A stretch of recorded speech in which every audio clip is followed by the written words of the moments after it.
ब्रेकनंतर एक मोठी अपडेट आहे। रवींद्र चव्हाण उपमुख्यमंत्री एकनाथ शिंदे यांच्या निवासस्थानी पोहोचलेत। रवींद्र चव्हाण आणि एकनाथ शिंदे यांच्यामध्ये महत्त्वाची बैठक होतीये।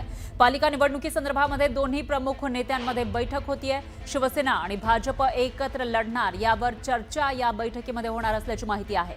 युती संदर्भात नेमकी काय चर्चा होणार याकडे सगळ्यांचं लक्ष आहे आणि या दोन्ही पक्षांचं नेमकं काय ठरतं याकडेही लक्ष आहे।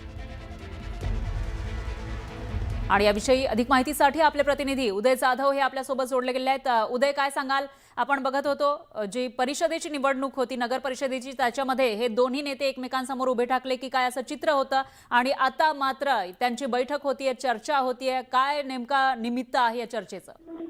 अगदी बरोबर। आपण पाहतोय की नुकत्याच पार पडलेल्या नगरपंचायत आणि नगर परिषद निवडणुकीमध्ये भाजप विरुद्ध शिवसेना अशी जोरदार एक लढाई जी आहे ती आपल्याला निवडणुकीमध्ये पाहायला मिळाली आहे। विशेषतः बदलापूर असेल, त्याचबरोबर सिंधुदुर्ग जिल्हा असेल, इथे खूपच तुल्यबळ लढाई जी आहे ती भाजप विरुद्ध शिवसेना पाहायला मिळाली। त्यातच शिवसेना विरुद्ध रवींद्र चव्हाण जे भाजपचे प्रदेश अध्यक्ष असा थेट सामना जो आहे तो पाहायला मिळाला। एकमेकांवरती आरोप प्रत्यारोप देखील करायला मिळाले। त्यानंतर आता पुढे जर या दोन्ही नेत्यांमध्ये समझोता जो आहे तो होताना दिसत आहे आणि या संदर्भात थेट भाजपचे राष्ट्रीय नेते आणि केंद्रीय गृहमंत्री अमित शहा यांच्यापर्यंत तक्रारी ज्या त्या करण्यात आल्या होत्या। त्यानंतर आता नागपूरमध्ये हिवाळी अधिवेशनामध्ये आपण पाहतोय की उपमुख्यमंत्री आणि शिवसेनेचे मुख्य नेते एकनाथ शिंदे यांच्या निवासस्थानी महत्वाची बैठक पार पाडत आणि या बैठकीला स्वतः भाजपचे प्रदेश अध्यक्ष रवींद्र चव्हाण हे उपस्थित आहेत आणि आपण पाहतोय दोघांची महत्वाची बैठक पार पाडताना या बैठकीमध्ये खास करून मुंबई महानगरपालिकेमध्ये ज्या प्रकारे युती करणं हे ठाम निर्णय झालेला आहे, तर त्या संदर्भात जागा वाटप कशा प्रकारे असेल, त्यावर ठाणे असेल, कल्याण डोंबिवली असेल, नवी मुंबई असेल,